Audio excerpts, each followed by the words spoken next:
गौतम बुद्ध ऐसे हैं जैसे हिमाच्छादित हिमालय। पर्वत तो और भी हैं, हिमाच्छादित पर्वत और भी हैं, पर हिमालय अतुलनीय है। उसकी कोई उपमा नहीं है। हिमालय बस हिमालय जैसा है, गौतम बुद्ध बस गौतम बुद्ध जैसे। पूरी मनुष्य जाति के इतिहास में वैसा महिमापूर्ण नाम दूसरा नहीं। गौतम बुद्ध ने जितने हृदयों की वीणा को बजाया है उतना किसी और ने नहीं। गौतम बुद्ध के माध्यम से जितने लोग जागे और जितने लोगों ने परम भगवत्ता उपलब्ध की है उतनी किसी और के माध्यम से नहीं। गौतम बुद्ध की वाणी अनूठी है और विशेषकर उन्हें जो सोच विचार चिंतन मनन विमर्श के आदी हैं। हृदय से भरे हुए लोग सुगमता से परमात्मा की तरफ चले जाते हैं, लेकिन हृदय से भरे हुए लोग कहाँ हैं? और हृदय से भरने का कोई उपाय भी तो नहीं है। हो तो हो, ना हो तो ना हो। ऐसी आकस्मिक नैसर्गिक बात पर निर्भर नहीं रहा जा सकता। बुद्ध ने उनको चेताया जिनको चेताना सर्वाधिक कठिन है। विचार से भरे लोग, बुद्धिवादी, चिंतन मननशील, प्रेम और भाव से भरे लोग तो परमात्मा की तरफ सरलता से झुक जाते हैं। उन्हें झुकाना नहीं पड़ता। उनसे कोई ना भी कहे तो भी वे पहुंच जाते हैं। उन्हें पहुंचाना नहीं पड़ता। लेकिन वे तो बहुत थोड़े हैं और उनकी संख्या रोज थोड़ी होती गई है। उंगलियों पर गिने जा सके ऐसे लोग हैं। मनुष्य का विकास मस्तिष्क की तरफ हुआ है। मनुष्य मस्तिष्क से भरा है। इसलिए जहां जीसस हार जाएं, जहां कृष्ण की पकड़ ना बैठे, वहां भी बुद्ध नहीं हारते हैं। वहां भी बुद्ध प्राणों के अंतरतम में पहुंच जाते हैं। बुद्ध का धर्म बुद्धि का धर्म कहा गया है।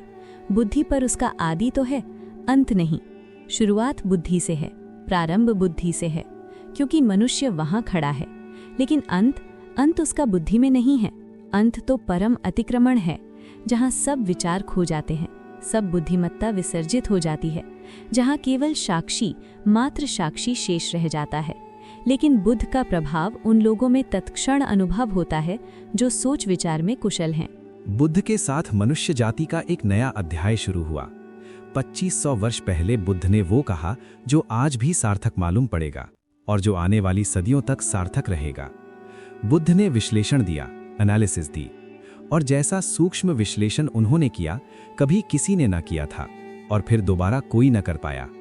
उन्होंने जीवन की समस्या के उत्तर शास्त्र से नहीं दिए, विश्लेषण की प्रक्रिया से दिए। बुद्ध धर्म के पहले वैज्ञानिक हैं। उनके साथ श्रद्धा और आस्था की जरूरत नहीं है। उनके साथ तो समझ पर्याप्त है। अगर तुम समझने को राजी हो तो तुम बुद्ध की नौका में सवार हो जाओगे। अगर श्रद्धा भी आएगी तो समझ की छाया होगी। लेकिन समझ के पहले श्रद्धा की मांग बुद्ध की नहीं है। बुद्ध ये नहीं कहते कि जो मैं कहता हूँ भरोसा कर लो। बुद्ध कहते हैं सोचो, विचारो, विश्लेषण करो, खोजो, पाओ अपने अनुभव से, तो भरोसा कर लेना। दुनिया के सारे धर्मों ने भरोसे को पहले रखा है, सिर्फ बुद्ध को छोड़कर। दुनिया के सारे धर्मों में श्रद्धा प्राथमिक है, फिर ही कदम उठेगा। बुद्ध ने कहा अनुभव प्राथमिक है, श्रद्धा आनुषंगिक है। अनुभव होगा तो श्रद्धा होगी, अनुभव होगा तो आस्था होगी। इसलिए बुद्ध कहते हैं आस्था की कोई जरूरत नहीं है, अनुभव के साथ अपने से आ जाएगी। तुम्हें लानी नहीं है। और तुम्हारी लाई हुई आस्था का मूल्य भी क्या हो सकता है? तुम्हारी लाई आस्था के पीछे भी छिपे होंगे तुम्हारे संदेह। तुम आरोपित भी कर लोगे विश्वास को, तो भी विश्वास के पीछे अविश्वास खड़ा होगा। तुम कितनी ही दृढ़ता से भरोसा करना चाहो, लेकिन तुम्हारी दृढ़ता कंपती रहेगी और तुम जानते रहोगे कि जो तुम्हारे अनुभव में नहीं उतरा है उसे तुम चाहो भी तो भी कैसे मान सकते हो? मान भी लो तो भी कैसे मान सकते हो? तुम्हारा ईश्वर कोरा शब्द जाल होगा जब तक अनुभव की किरण न उतरी हो। तुम्हारे मोक्ष की धारणा मात्र शाब्दिक होगी जब तक मुक्ति का थोड़ा स्वाद तुम्हें ना लगा हो। बुद्ध ने कहा मुझ पर भरोसा मत करना।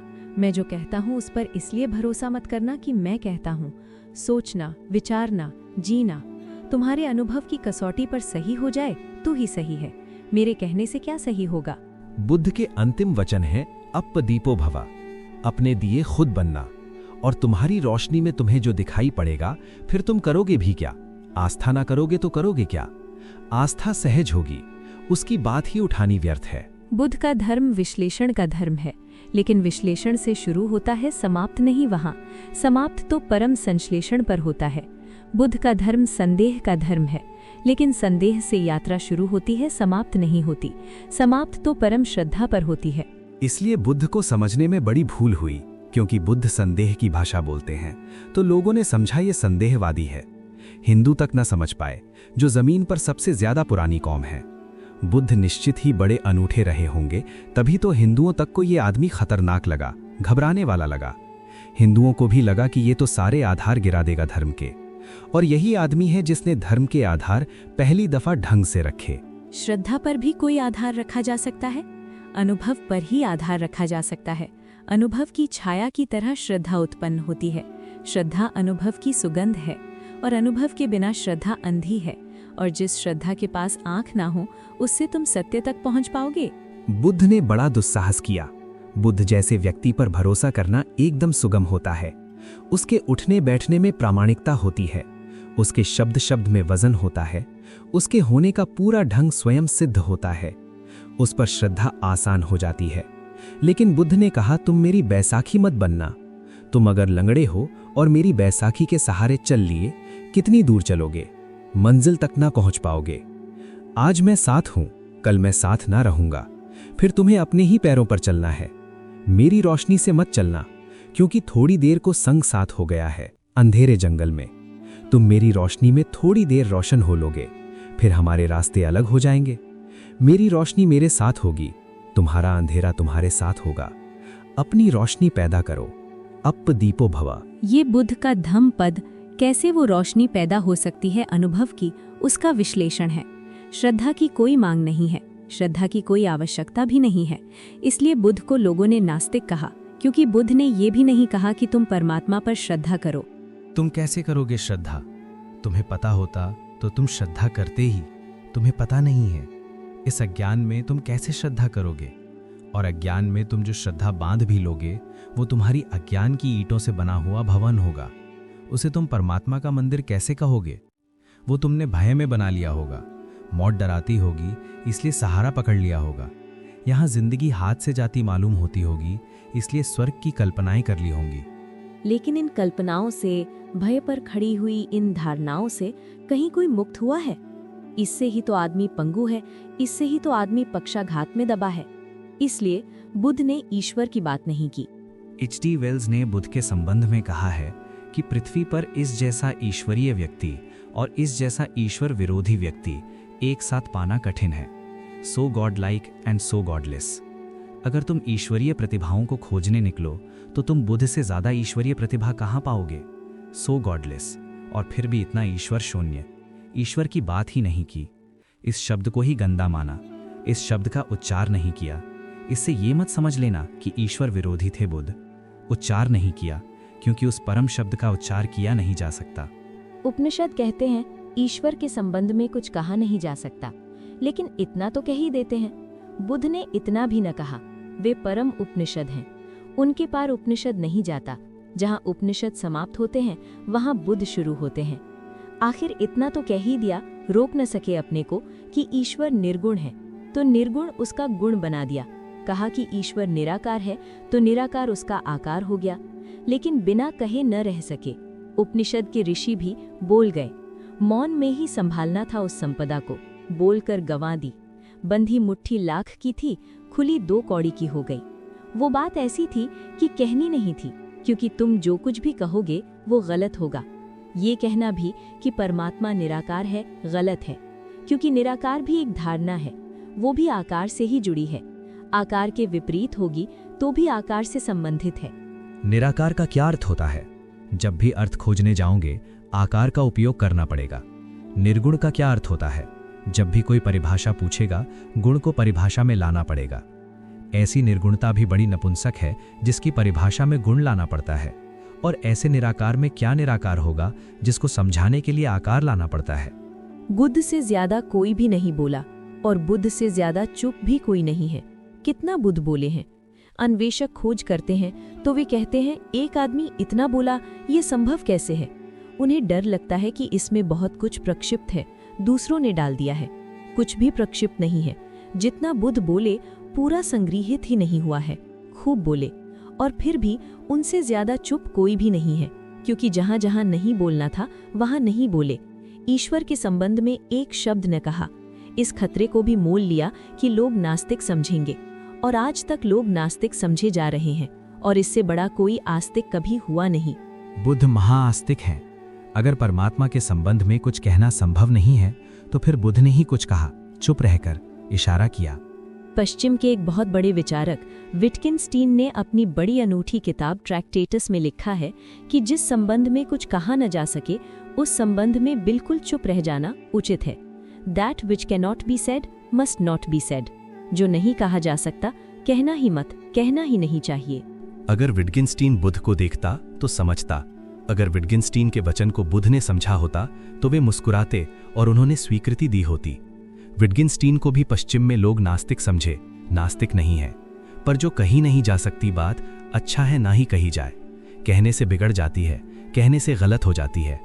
लाओ त्से तक कहता तो है प्रथम वचन में अपने ताओ ते किंग में कि सत्य कहा नहीं जा सकता और जो भी कहा जाए वो असत्य हो जाता है, लेकिन फिर भी सत्य के संबंध में बहुत सी बातें कही हैं, बुद्ध ने नहीं कही। तुम कहोगे फिर बुद्ध कहते क्या रहे? बुद्ध ने स्वास्थ्य के संबंध में एक शब्द भी नहीं कहा, केवल बीमारी का विश्लेषण किया और निदान किया, औषधि की व्यवस्था की। बुद्ध ने कहा, मैं एक वैद्य हूँ, मैं कोई दार्शनिक नहीं हूँ।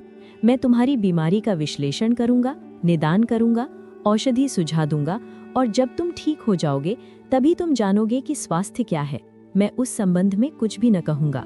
स्वास्थ्य जाना जाता है, कहा नहीं जा सकता। बीमारी मिटाई जा सकती है, बीमारी समझाई जा सकती है, बीमारी बनाई जा सकती है। बीमारी का इलाज हो सकता है, सही हो सकता है, गलत हो सकता है। बीमारी के साथ बहुत कुछ हो सकता है। स्वास्थ्य, जब बीमारी नहीं होती तब जो शेष रह जाता है वही। उस तरफ केवल इशारे हो सकते हैं, मौन, इंगित हो सकते हैं, वे भी प्रत्यक्ष नहीं, बड़े परोक्ष। बुद्ध के धर्म को शून्यवादी कहा गया है। शून्यवादी उनका धर्म है, लेकिन इससे ये मत समझ लेना कि शून्य पर उनकी बात पूरी हो जाती है। नहीं, बस शुरू होती है। बुद्ध एक ऐसे उत्तुंग शिखर हैं जिसका आखिरी शिखर हमें दिखाई नहीं पड़ता। बस थोड़ी दूर तक हमारी आंखें जाती हैं, हमारी आंखों की सीमा है। थोड़ी दूर तक हमारी गर्दन उठती है, हमारी गर्दन के झुकने की सामर्थ्य है, और बुद्ध खोते चले जाते हैं। दूर हिमाच्छादित शिखर हैं, बादलों के पार। उनका प्रारंभ तो दिखाई पड़ता है, उनका अंत दिखाई नहीं पड़ता। यही उनकी महिमा है। और प्रारंभ को जिन्होंने अंत समझ लिया वे भूल में पड़ गए। प्रारंभ से शुरू करना, लेकिन जैसे जैसे तुम शिखर पर उठने लगोगे और आगे दिखाई पड़ने लगा, और आगे दिखाई पड़ने लगेगा। बहुत लोग बोले हैं, बहुत लोगों ने मनुष्य के रोग का विश्लेषण किया है, पर ऐसा सचोट नहीं। बड़े सुंदर ढंग से लोगों ने बातें कही हैं, बड़े गहरे प्रतीक उपाय में लाए हैं, पर बुद्ध के कहने का ढंग ही और है, अंदाजे बयां और। जिसने एक बार सुना पकड़ा गया, जिसने एक बार आंख से आंख मिला ली फिर भटक न पाया। जिसको बुद्ध की थोड़ी सी भी झलक मिल गई उसका जीवन रूपांतरित हुआ। आज से 2500 वर्ष पूर्व जिस दिन बुद्ध का जन्म हुआ, घर में उत्सव मनाया जाता था। सम्राट के घर बेटा पैदा हुआ था। पूरी राजधानी सजी थी। रात भर लोगों ने दिए जलाए, नाचे। उत्सव का क्षण था। बूढ़े सम्राट के घर बेटा पैदा हुआ था। बड़े दिन की प्रतीक्षा पूरी हुई थी। बड़ी पुरानी अभिलाषा थी पूरे राज्य की। मालिक बूढ़ा होता जाता था और नए मालिक की कोई खबर न थी। इसलिए बुद्ध को सिद्धार्थ नाम दिया। सिद्धार्थ का अर्थ होता है अभिलाषा का पूरा हो जाना। पहले ही दिन जब द्वार पर बैंड बाजे बजते थे, शहनाई बजती थी, फूल बरसाए जाते थे महल में, चारों तरफ प्रसाद बंटता था, हिमालय से भागा हुआ एक वृद्ध तपस्वी द्वार पर खड़ा हुआ आकर। उसका नाम था असिता। सम्राट भी उसे सम्मान करता था और कभी असिता राजधानी नहीं आया था। जब कभी जाना था तो शुद्धोदन को, सम्राट को स्वयं उसके दर्शन करने जाना होता था। ऐसे बचपन के साथी थे। फिर शुद्धोदन सम्राट हो गया, बाजार की दुनिया में उलझ गया। असिता महातपस्वी हो गया। उसकी ख्याति दूर दिगंत तक फैल गई। असिता को द्वार पर आए देखकर शुद्धोदन ने कहा, आप और यहाँ क्या हुआ? कैसे आना हुआ? कोई मुसीबत है? कोई अड़चन है? कहें। असिता ने कहा, नहीं, कोई मुसीबत नहीं, कोई अड़चन नहीं। तुम्हारे घर बेटा पैदा हुआ है, उसके दर्शन को आया हूँ। शुद्धोधन तो समझ न पाया। सौभाग्य की घड़ी थी ये कि असिता जैसा तपस्वी और बेटे के दर्शन को आया। भागा गया अंतःगृह में, नवजात शिशु को लेकर बाहर आ गया। असिता झुका और उसने शिशु के चरणों में सिर रख दिया और कहते हैं शिशु ने अपने पैर उसकी जटाओं में उलझा दिए। फिर तब से आदमी की जटाओं में बुद्ध के पैर उलझे हैं। फिर आदमी छुटकारा नहीं पा सका। और असिता हंसने लगा और रोने भी लगा। और शुद्धोधन ने पूछा कि इस शुभ घड़ी में आप रोते क्यों हैं? असिता ने कहा, ये तुम्हारे घर जो बेटा पैदा हुआ है, ये कोई साधारण आत्मा नहीं है, असाधारण है। कई सदियां बीत जाती हैं। ये तुम्हारे लिए ही सिद्धार्थ नहीं है, ये अनंत अनंत लोगों के लिए सिद्धार्थ है। अनेकों की अभिलाषाएं इससे पूरी होंगी। हंसता हूँ कि इसके दर्शन मिल गए। हंसता हूँ, प्रसन्न हूँ कि इसने मुझ बूढ़े की जटाओं में अपने पैर उलझा दिए। ये सौभाग्य का क्षण है। रोता इसलिए हूँ कि जब ये कली खिलेगी, फूल बनेगी, जब दिग दिगंत में इसकी सुवास उठेगी और इसकी सुवास की छाया में करोड़ों लोग राहत लेंगे, तब मैं ना रहूंगा। ये मेरा शरीर छूटने के करीब आ गया। और एक बड़ी अनूठी बात असिता ने कही है, वो ये कि अब तक आवागमन से छूटने की आकांक्षा थी, वो पूरी भी हो गई। आज पछतावा होता है। एक जन्म अगर और मिलता तो इस बुद्ध पुरुष के चरणों में बैठने की, इसकी वाणी सुनने की, इसकी सुगंध को पीने की, इसके नशे में डूबने की सुविधा हो जाती। आज पछताता हूँ, लेकिन मैं मुक्त हो चुका हूँ। ये मेरा आखिरी अवतरण है। अब इसके बाद देह न धर सकूंगा। अब तक सदा ही चेष्टा की थी कि कब छुटकारा हो इस शरीर से, कब आवागमन से। आज पछताता हूँ कि अगर थोड़ी देर और रुक गया होता। इसे तुम थोड़ा समझो। बुद्ध के फूल के खिलने के समय असिता चाहता है कि अगर मोक्ष भी दांव पर लगता हो तो कोई हर्जा नहीं। तब से 2500 साल बीत गए। बहुत प्रज्ञा पुरुष हुए, लेकिन बुद्ध अतुलनीय है। और उनकी अतुलनीयता इसमें है कि उन्होंने इस सदी के लिए धर्म दिया और आने वाले भविष्य के लिए धर्म दिया। कृष्ण की बात कितनी ही समझाकर कही जाए, इस सदी के लिए मौजू नहीं बैठती। फासला बड़ा हो गया है, बड़ा अंतराल पड़ गया है। कृष्ण ने जिनसे कहा था, उनके मनों में और जिनके मन आज उसे सुनेंगे, बड़ा अंतर है। बुद्ध की बात कुछ ऐसी है कि ऐसा लगता है अभी अभी उन्होंने कही। बुद्ध की बात को समसामयिक बनाने की जरूरत नहीं है, वो समसामयिक है, वो कंटेम्प्ररी है। कृष्ण पर बोलो तो कृष्ण को खींच कर लाना पड़ता है 20वीं सदी में, बुद्ध को नहीं लाना पड़ता। बुद्ध जैसे खड़े ही हैं, 20वीं सदी में ही खड़े हैं, और ऐसा अनेक सदियों तक रहेगा, क्योंकि मनुष्य ने जो होने का ढंग अंगीकार कर लिया है बुद्धि का, वो अब ठहरने को है, वो अब जाने को नहीं है, और उसके साथ ही बुद्ध का मार्ग ठहरने को है। धम्मपद उनका विश्लेषण है।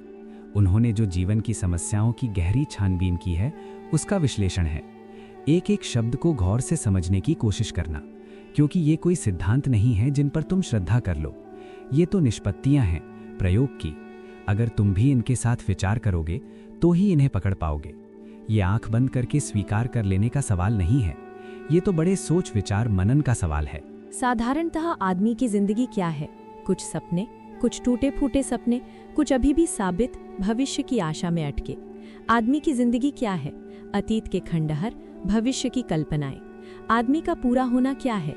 चले जाते हैं, उठते हैं, बैठते हैं, काम करते हैं, कुछ पक्का पता नहीं क्यों, कुछ साफ जाहिर नहीं कहा जा रहे हैं, बहुत जल्दी में जा रहे हैं, बड़ी पहुंचने की तीव्र उत्कंठा है, लेकिन कुछ पक्का नहीं कहाँ पहुंचना चाहते हैं, किस तरफ जाते हो।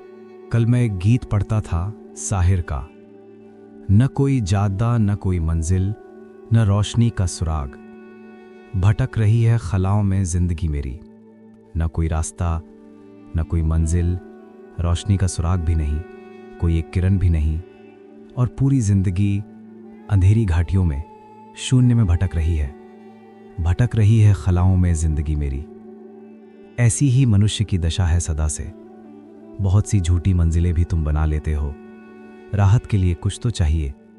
सत्य बहुत कड़वा है, और अगर सत्य के साथ तुम खड़े हो जाओ तो खड़े होना भी मुश्किल मालूम होगा। सिगमंड फ्राइड ने कहा है कि आदमी बिना झूठ के जी नहीं सकता। झूठ सहारा है, तो हम झूठी मंजिलें बना लेते हैं। असली मंजिल का तो कोई पता नहीं। बिना मंजिल के जीना असंभव। कैसे जियोगे बिना मंजिल के?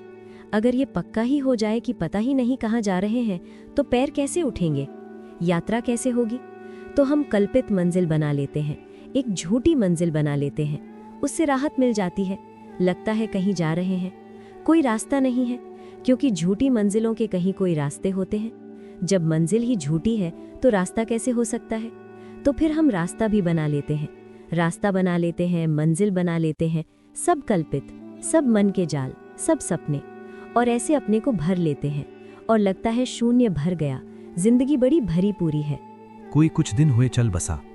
एक मित्र ने आकर कहा कि आपको पता चला, फला फला व्यक्ति चल बसे, बड़ी भरी पूरी जिंदगी थी। मैंने पूछा, रुको, चल बसे ठीक, उसमें तो कुछ किया नहीं जा सकता, लेकिन भरी पूरी जिंदगी थी, ये तुमसे किसने कहा? शायद उन्होंने सोचकर कहा भी नहीं था। थोड़े झिझके कहा, मैं तो ऐसे ही कह रहा था, कहने की बात थी। पर मैंने कहा तब तुम भी सोचते होगे कि बड़ी भरी पूरी जिंदगी थी। मैं उनको जानता हूं, और अगर तुम मुझसे पूछो तो कुछ भी नहीं हुआ, क्योंकि वे मरे हुए ही थे। अब मरा हुआ मर जाए, इसमें कौन सी बड़ी घटना हो गई? जिंदा वे कभी थे नहीं, क्योंकि जिंदगी तो सत्य के साथ ही उपलब्ध होती है, और कोई जिंदगी नहीं है।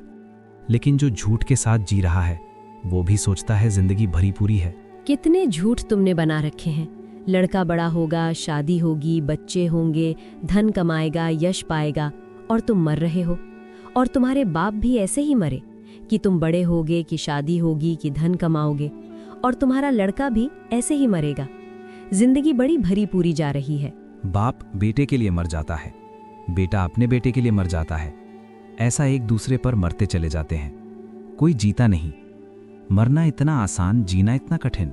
लोग सोचते हैं मौत बड़ी दुस्तर है। गलत सोचते हैं। मौत में क्या दुस्तरता है? क्षण में मर जाते हो। जिंदगी दुस्तर है। 70 साल जीना होता है, और बिना झूठ के तुम जीना नहीं जानते हो तो तुम 1000 तरह के झूठ खड़े कर लेते हो। यश, पद, प्रतिष्ठा, सफलता, धन, जब इनसे चुक जाते हो तो धर्म, मोक्ष, स्वर्ग, परमात्मा, आत्मा, ध्यान, समाधि, पर तुम कुछ न कुछ अपने को भरे रखो। और ध्यान रखना, बुद्ध का सारा जोर झूठ से खाली हो जाने पर है। सत्य से भरना थोड़ी ही पड़ता है। झूठ से खाली हुए तो जो शेष रह जाता है वही सत्य है। गई बीमारी, जो बचा वही स्वास्थ्य है। लेकिन कितने ही लोगों ने जगाने की कोशिश की है, तुम जागते नहीं। आदमी का झूठ को पैदा करने का अभ्यास इतना गहरा है कि वो बुद्ध के आसपास भी, बुद्ध भी मौजूद हो जगाने को, तो उनके आसपास भी अपनी नींद की सुविधा जुटा लेता है। बुद्ध जगाते हैं, तुम उनके जगाने की चेष्टा को भी नशा बना लेते हो। तुम हर चीज में से शराब निकाल लेते हो। ऐसी कोई चीज नहीं है जिसमें से तुम शराब न निकाल लो। इसलिए तो बुद्ध आते हैं, चले जाते हैं। बुद्ध पुरुष पैदा होते हैं, विदा हो जाते हैं। तुम अपनी जगह अडिग खड़े रहते हो। तुम अपने झूठ से हटते नहीं। शायद बुद्ध पुरुषों ने जो कहा उसको भी तुम अपने झूठ में सम्मिलित कर लेते हो। क्या है तुम्हारे झूठ का राज? अहंकार। अहंकार सरासर झूठ है। ऐसी कोई चीज कहीं है नहीं। तुम हो नहीं, सिर्फ एक भ्रांति हो। है तो पूर्ण, सारा अस्तित्व इकट्ठा है। ये भ्रांति है कि तुम अलग हो। कल ही एक मित्र से मैंने कहा कि अब जागो, तो उन्होंने कहा कि कोशिश बहुत करता हूं, मन निंदा से भी भर जाता है अपने प्रति, अपराधी भी मालूम होता हूं, बेईमान भी मालूम पड़ता हूं, क्योंकि जो करना चाहिए मालूम है, समझ में आता है, और नहीं कर रहा हूं। तो मैंने उनसे कहा, तुम एक ही कृपा करो, ये करने का ख्याल छोड़ दो, क्योंकि उसने पैदा किया वही श्वास ले रहा है। तुम करना भी उसी पर छोड़ दो। उन्होंने कहा कि जन्म उसने दिया, इतना तक तुम्हें मान सकता हूं, लेकिन बाकी और काम वही कर रहा है, ये नहीं मान सकता। ये तो मैं मान ही नहीं सकता कि बेईमानी भी वही कर रहा है। अब ये थोड़ा सोचने जैसा है। हमें भी लगेगा कि बेचारा धार्मिक बात तो कह रहा है ये व्यक्ति कि बेईमानी कैसे परमात्मा पर छोड़ दूं। लेकिन नहीं, सवाल ये नहीं है। अहंकार ये कोई परमात्मा को बचाने की चेष्टा नहीं है कि परमात्मा पर बेईमानी कैसे सौंप दूं। ये भी अहंकार को बचाने की चेष्टा है। ध्यान रखना कि जब बेईमानी तुम करोगे तो ईमानदारी भी तुम ही करोगे। लेकिन जब जन्म भी तुम्हारा अपना नहीं है और मौत भी तुम्हारी अपनी नहीं है, तो दोनों के बीच में तुम्हारा अपना कुछ कैसे हो सकता है? जब दोनों छोर पर आए हैं, जब जन्म के पहले कोई और के हाथ में तुम हो, मौत के बाद किसी और के हाथ में, तो ये बीच की थोड़ी सी जो घड़ियां हैं, इनमें तुम अपने को सोच लेते हो अपने हाथ में, वही भ्रांति हो जाती है। वही अहंकार तुम्हें जगने नहीं देता। वही अहंकार सोने की नई तरकीबें, व्यवस्थाएं खोज लेता है। इसलिए बुद्ध पुरुष आते हैं, उनके तीर ठीक तर्कस से तुम्हारे हृदय की तरफ निकलते हैं, पर तुम बचा जाते हो। हजारों खिज्र पैदा कर चुकी है नस्ल आदम की। आदमी ने कितने बुद्ध पुरुष पैदा किए? हजारों खिज्र, पैगंबर, तीर्थंकर, हजारों खिज्र पैदा कर चुकी है नस्ल आदम की। ये सब तस्लीम, लेकिन आदमी अब तक भटकता है। ये सब तस्लीम, ये सब स्वीकार कि हजारों बुद्ध पुरुष हुए हैं, पर इससे क्या फर्क पड़ता है? आदमी अब तक भटकता है, आदमी भटकना चाहता है। कहता तो आदमी यही है कि भटकना नहीं चाहता। कहते तो तुम मेरे पास यही हो, शांत होना चाहते हैं, सत्य होना चाहते हैं, सरल होना चाहते हैं। लेकिन सच में तुम होना चाहते हो, या कि सरलता के नाम पर तुम नई जटिलता खोज रहे हो, या सत्य के नाम पर तुमने नए झूठों की तलाश शुरू की है, या शांति के नाम पर अब तुमने एक नया रोग पाला। अब तुम शांति के नाम पर अशांत होने को उत्सुक हुए हो। साधारण आदमी अशांत होता है सिर्फ, शांति की तो कम से कम चिंता नहीं होती। अब तुम शांति के लिए भी चिंतित हुए। पुरानी अशांति तो बरकरार, अब तुम और धन करोगे, उसमें गुणनफल करोगे। अब तुम कहोगे कि शांति भी चाहिए। अब एक नई अशांति जुड़ी कि शांति नहीं है। झूठ तो तुम थे, अब तुम कहते हो सत्य खोजेंगे। अब तुम सत्य के नाम पर कुछ नए झूठ ईजाद करोगे, स्वर्ग के, मोक्ष के, नरक के, परमात्मा के, आकाश के। मंदिरों में जाओ, स्वर्गों के नक्शे टंगे हैं। पहला स्वर्ग, दूसरा स्वर्ग, पहला खंड, दूसरा खंड, तीसरा खंड, सचखंड तक नक्शे टंगे हुए हैं। आदमी की मूढ़ता की कोई सीमा है, कोई अंत है? अपने घर का नक्शा भी तुमसे बनेगा नहीं, अपना भी नक्शा तुम बना ना सकोगे कि तुम क्या हो, कहां हो, कौन हो। तुमने स्वर्ग के नक्शे बना लिए। एक दुकान पर एक शिकारी कुछ सामान खरीद रहा था। अफ्रीका जा रहा था शिकार करने। कहीं जंगल में भटक ना जाए इसलिए उसने एक यंत्र खरीदा, दिशा सूचक यंत्र, कंपस। और तो सब ठीक था, उसने खोलकर देखा, लेकिन कंपस में पीछे एक आईना भी लगा था। ये उसकी समझ में ना आया, क्योंकि ये कोई कंपस है या किसी स्त्री का साज श्रृंगार का सामान? इसमें आईना किस लिए लगा है? ये दिशा सूचक यंत्र है, इसमें आईने की क्या जरूरत? उसने दुकानदार से पूछा कि और सब तो ठीक है, लेकिन ये मेरी समझ में नहीं आया कि इसमें आईना क्यों लगा है। दुकानदार ने कहा, ये इसलिए कि जब तुम भटक जाओ तो कंपस तो बताएगा स्थान, आईने में तुम देख लेना ताकि पता चल जाए कौन भटक गया है। कहाँ भटक गए हो ये तो कंपस से पता चल जाएगा, लेकिन कौन भटक गया है अपना पता नहीं है। स्वर्ग के नक्शे बना दिए हैं। विवाद चल रहे हैं लोगों के, कितने नरक होते हैं। हिंदू कहते हैं 3, जैन कहते हैं 7। बुद्ध ने बड़ी मजाक की है, उन्होंने कहा 700। ये मजाक भी नहीं समझ पाते लोग। बुद्ध के मानने वाले हैं जो कहते हैं कि नहीं, 700 ही होते हैं, इसलिए कहे। मैं तुमसे कहता हूं 7000। आदमी सत्य से भी झूठ खोज लेता है, इसलिए आदमी भटकता है। बुद्ध बड़े शुद्ध खोजी हैं, उनकी खोज बड़ी निर्दोष। घर छोड़ा तो जितने गुरु उपलब्ध थे सबके पास गए। गुरु उनसे थक गए, क्योंकि असली शिष्य आ जाए तभी पता चलता है कि गुरु गुरु है या नहीं। झूठे शिष्य हों साथ तो पता ही नहीं चलता। लोग मुझसे पूछते हैं आकर कि असली गुरु का कैसे पता चले। मैं उनको कहता हूं तुम फिक्र ना करो, अगर तुम असली शिष्य हो पता चल जाएगा।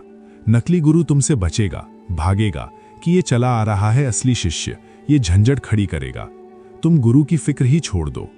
असली शिष्य अगर तुम हो तो नकली गुरु तुम्हारे पास टिकेगा ही नहीं। तुम टिके रहना, वही भाग जाएगा। जिब्रान की कहानी है कि एक आदमी गांव-गांव कहता फिरता था कि मुझे स्वर्ग का पता है, जिनको आना हो मेरे साथ आ जाओ। कोई आता नहीं था, क्योंकि लोगों को 1000 दूसरे काम हैं। कोई स्वर्ग जाने की इतनी जल्दी वैसे भी किसी को नहीं है। लोग स्वर्गीय तो मजबूरी में होते हैं, जब हाथ पैर ही नहीं चलते और लोग मरघट पर पहुंचा आते हैं तब स्वर्गीय होते हैं। कोई स्वर्गीय होने को राजी नहीं था। लोग कहते आपकी बात सुनते हैं, जचती है, जब जरूरत होगी तब उपयोग करेंगे, मगर अभी कृपा करें, अभी हमें जाना नहीं। एक गांव में ऐसा हुआ, उस आदमी का खूब धंधा चलता था, क्योंकि जिनको स्वर्ग नहीं जाना उनको बचने के लिए भी गुरु को कुछ गुरु दक्षिणा देनी पड़ती थी। वो आ जाए गांव में और समझाए तो उसकी कुछ सेवा भी करनी पड़ती, पैर भी पड़ने पड़ते। वे कहते तुम बिल्कुल ठीक हो, मगर अभी साधारण जन अभी संसार में उलझे हैं, जब कभी सुलझेंगे जरूर आपकी बात का ख्याल करेंगे, रख लेते हैं संभाल कर हृदय में। तो गुरु का धंधा भी चलता था, न कभी कोई झंझट आई थी न कुछ। एक गांव में उपद्रव हो गया, एक असली शिष्य मिल गया। उसने कहा, अच्छा तुम्हें पता है? पक्का पता है? बिल्कुल पक्का पता है, क्योंकि अभी तक कोई झंझट आई नहीं थी। उसने कहा, अच्छा मैं चलता हूँ, कितने दिन लगेंगे पहुंचने में? तब जरा गुरु घबराया कि ये जरा उपद्रवी मालूम पड़ता है। पैर छुओ बात ठीक है, साथ चलने की बात, मगर अब सबके सामने मना भी नहीं कर सका। उसने कहा देखेंगे, भटकाएंगे, 1-2 साल भाग जाएगा अपने आप। 6 साल बीत गए, वो उनके पीछे ही पड़ा है कि कब आएगा, अभी तक आया नहीं। एक दिन उस गुरु ने कहा तेरे हाथ जोड़ता हूं भैया, तू जब तक न मिला था हमको भी पता था, अब तेरे कारण हमारा भी। असली शिष्य मिल जाए तो फिर गुरु अपने आप। दुनिया में नकली गुरु हैं क्योंकि नकली शिष्यों की बड़ी संख्या है। नकली गुरु तो बाय प्रोडक्ट हैं, वे सीधे पैदा नहीं होते, नकली शिष्य उन्हें पैदा कर लेता है। सभी गुरुओं के पास गए, गुरु घबरा गए क्योंकि ये व्यक्ति निश्चित प्रामाणिक था।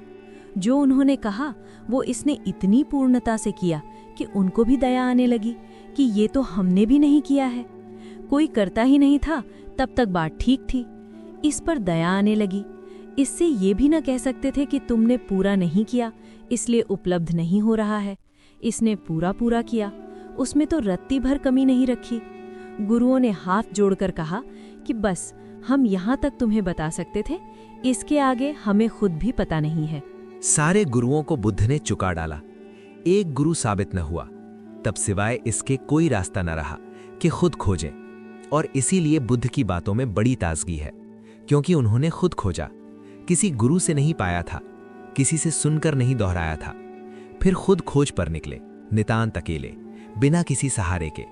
शास्त्र धोखा दे गए, गुरु धोखा दे गए, सब पीछे हट गए, अकेला रह गया खोजी। ऐसा ही होता है, जब तुम्हारी खोज असली होगी तुम पाओगे शास्त्र काम नहीं देते। शास्त्र तभी तक काम देते हैं जब तक तुम उनका भजन पाठ करते हो, बस तभी तक। अगर तुमने यात्रा शुरू की तुम तत्क्षण पाओगे शास्त्र में 1000 गलतियां हैं, होनी ही चाहिए, क्योंकि हजारों साल तक हजारों लोग उसे दोहराते रहे हैं, बनाते रहे हैं। उसमें बहुत कुछ छूट गया है, बहुत कुछ जुड़ गया है, लेकिन ये तो पता तुम्हें तभी चलेगा जब तुम यात्रा करोगे। एक तुम नक्शा लिए घर में बैठे हो, उसकी तुम पूजा करते हो, तो कैसे पता चलेगा? यात्रा पर निकलो तब तुम्हें पता चलेगा, अरे इस नक्शे में नदी बताई है, यहाँ कोई नदी नहीं है। इस नक्शे में पहाड़ बताया है, यहाँ कोई पहाड़ नहीं है। इस नक्शे में कहा है बाएं मुड़ना, बाएं मुड़ो तो गड्ढा है, यात्रा होती नहीं, दाएं मुड़ो तो ही हो सकती है। जब तुम यात्रा पर निकलोगे तभी परीक्षा होती है तुम्हारे नक्शों की, उसके बिना कोई परीक्षा नहीं। जो भी यात्रा पर गए उन्होंने शास्त्र को सदा कम पाया, जो भी यात्रा पर गए उन्होंने गुरुओं को कम पाया। जो भी यात्रा पर गए उन्हें एक बात अनिवार्य रूपेण पता चली कि प्रत्येक को अपना मार्ग स्वयं ही खोजना पड़ता है। दूसरे से सहारा मिल जाए बहुत, पर कोई दूसरा तुम्हें मार्ग नहीं दे सकता, क्योंकि दूसरा जिस मार्ग पर चला था तुम उस पर कभी भी न चलोगे। वो उसके लिए था, वो उसका था, वो उसके स्वभाव में अनुकूल बैठता था। और प्रत्येक व्यक्ति अद्वितीय है। बुद्ध ने ये घोषणा की कि प्रत्येक व्यक्ति अद्वितीय है, इसलिए एक ही राजपथ पर सभी नहीं जा सकते, सबकी अपनी पगडंडी होगी। इसलिए सद्गुरु तुम्हें रास्ता नहीं देता, केवल रास्ते को समझने की परख देता है। सद्गुरु तुम्हें विस्तार के नक्शे नहीं देता, केवल रोशनी देता है, ताकि तुम खुद विस्तार देख सको, नक्शे तय कर सको, क्योंकि नक्शे रोज बदल रहे हैं। जिंदगी कोई स्थिर बात नहीं है, जड़ नहीं है। जिंदगी प्रवाह है, जो कल था वो आज नहीं है, जो आज है वो कल नहीं होगा। सद्गुरु तुम्हें प्रकाश देता है, रोशनी देता है, दिया देता है हाथ में कि ये दिया ले लो, अब तुम खुद खोजो और निकल जाओ। और ध्यान रखना, खुद खोजने से जो मिलता है वही मिलता है, जो दूसरा दे दे वो मिला हुआ है ही नहीं। दूसरे का दिया छीना जा सकता है, खुद का खोजा भर नहीं छीना जा सकता। और जो छीन जाए वो कोई अध्यात्म है, जो छीना न जा सके वही। दोस्तों, इस ऑडियो बुक सुनने के लिए धन्यवाद। मिलते हैं और नई रोचक और रसप्रद किताब के साथ। और हाँ, हमारी चैनल को लाइक, शेयर और सब्सक्राइब करना ना भूलें।